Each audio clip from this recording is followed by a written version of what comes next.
Congratulations on your Grammy nomination. Thank you. Now, you've been nominated for Grammys before. This is the first time that it has not been a collaboration. Right, I was nominated with Pink. Yep. I was nominated with Mac McAnally, Grace Potter, and some other people. But this is the first time that I've been nominated for something solely that I created. That's very exciting. Congratulations. Thank What you was very the much. difference this time? You've obviously had a lot of solo work over the years. I think we just did a lot of things that was left to center than how we usually release a record. I had a single, then we changed it. I had an album title, and we changed it. Cosmic Hallelujah wasn't even the album title. and What we was it changed before?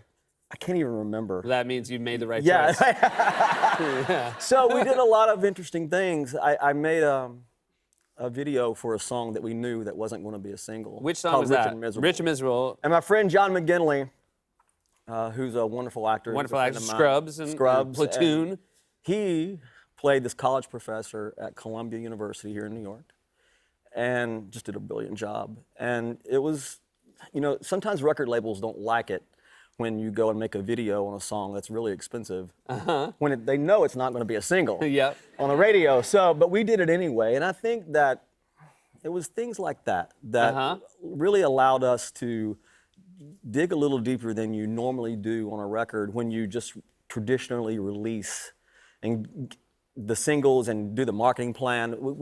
It was chaos from the beginning, and I felt like that somehow it's worked out in the end. Well, that's fantastic. You mentioned that you shot this at college. Your first song, is it true you wrote your first song in college? I did. And what led you to write your first song? I was in, ironically enough, I was in a persuasion class. Okay. And I feel like they don't have those anymore. But there was a girl sitting next to me that I was trying to persuade to go out with me. Oh, wow. And so I thought that I would write her a song.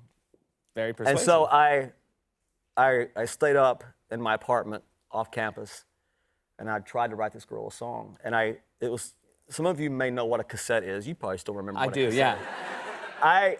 I put it down on a cassette. You know, you had to hit the play and record at the same time. And so I did that with my guitar, and I took it to class the next day. And she sat right beside me in class. And I slid it to her. Didn't say anything, didn't even look at her. All right, I just went. So, you know, class ends, I go home, I come back the next day. And she was like, remember, she was sitting right here at this table. And I walked into class the next day, and she was sitting in the far corner of the class. Wow. So that was. That's amazing that you persuaded her to move. Well, it was my. Yeah, I did. Yeah. But it was literally my first taste of rejection in the music business. Well, that's good. So, yeah. It's certainly turned around for you now. I want to talk about, you see, the fans, Kenny Chesney fans who refer to themselves as No Shoes Nation. Right. But you have fans that travel for your shows. You obviously Very want much them so. to have a good experience. Is it true that when you, because you play big, you play arenas, you play football stadiums, that you go sit in the worst seat before the show starts just so you have a sense of exactly the gap? Right. We get there on a Friday, and if we're playing a Saturday stadium show, we get there and do sound check on Friday night. And I will go just because I want to emotionally, visually, and mentally measure how far I have to go when I'm on stage to reach the people in the very top of that football stadium.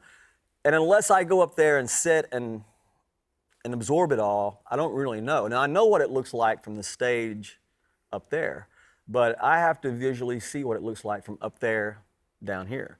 And that's why I do it. And that's one of the things that I do because I tell you, Seth, the connection we have out there on stage is the most unbelievable thing I've ever felt in my life. And we have people, like you said, we have people that travel, we have people that really care about the music. And, you know, we've been doing this for a little while. And that relationship with them has been built so strongly over the years, and I'm very proud of them. And it's one of the reasons that we're able to do what we do. Well, that's fantastic you do that. I want to talk about another, a place you have a connection with, which is the Virgin Islands.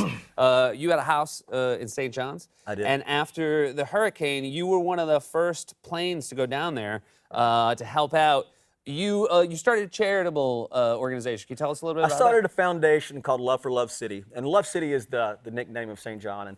And that place, the Virgin Islands, the BVIs and the USVI, has been a place that has really fed me as an individual over the years. It's fed me as a human. It's been a huge part of my adult life, and it has been a really big source of creativeness. It's fed me creatively. It's fed me emotionally, mentally. It's been a healer. It's been so many things in my life. And when that happened, I wasn't there the night the storm happened, but I was home. I was watching it like the rest of the world. And to see that storm cell go right over the island, and I Yeah. could know where my house is. And I had 17 people inside my house going through the storm.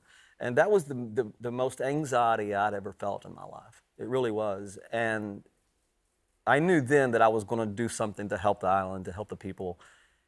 And we started Love for Love City, and it's been an unbelievable thing to be a part That's very of. good. It That, really you guys, has. that was you heading down there, right? That's right. right. After us? There you go. And so I had an island dog named Cookie. Uh-huh. And Cookie, we had to bring Cookie back after the storm, and I got this assistant named Jill. And Jill loves dogs, and Cookie died in Jill's arms at my house in Tennessee. It had only been off the island never, but until then.